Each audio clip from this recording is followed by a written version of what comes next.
खूप छान गाणं होतं काव्या. आता मागच्याच आठवड्यात आपण गुढीपाडवा साजरा केला. आता मी गुढीपाडव्याबद्दल तुम्हाला एक गोष्ट सांगणार आहे. गायत्री मावशी प्रेझेंट करतेस? ठीक आहे. हम्म. गुढीपाडवा मराठी नवीन वर्ष आपण 31 डिसेंबरला सगळे न्यू इयर सेलिब्रेट करतो.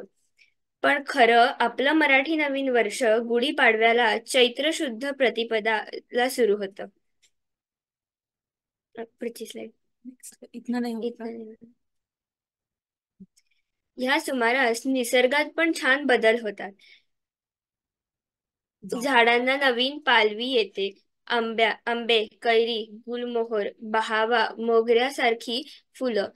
Also nature also is celebrating new year.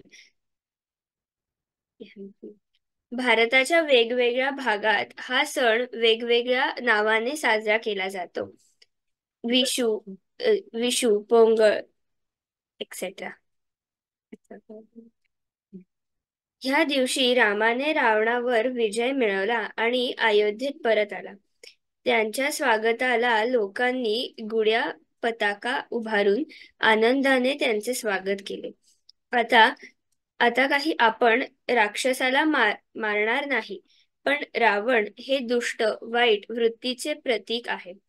जसा रामाने त्याचा वध केला, तसं आपण आपले वाईट गुण, विकनेस, बॅड हॅबिट्स असतील तर ते सोडून जास्तीत जास्त चांगले होण्याचे निश्चय करावे. आपल्या मराठी वर्षाला शालिवाहन शेख हा असं म्हणतात.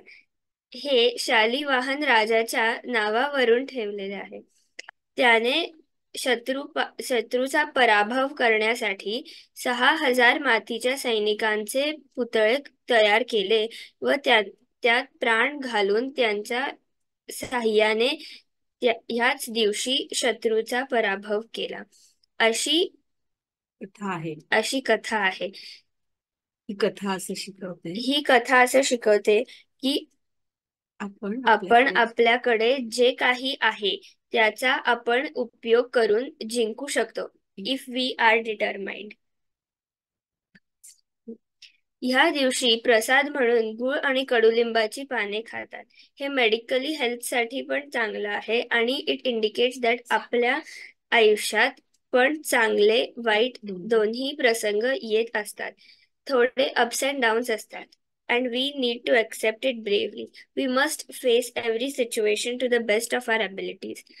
आपण केंद्रात येतो, इतक्या छान गोष्टी शिकतो, तर आपण चांगला व्यायाम करू, उपासना करू आणि नवीन वर्ष जास्तीत जास्त चांगलं जाईल असा निश्चय करू. हरिओम.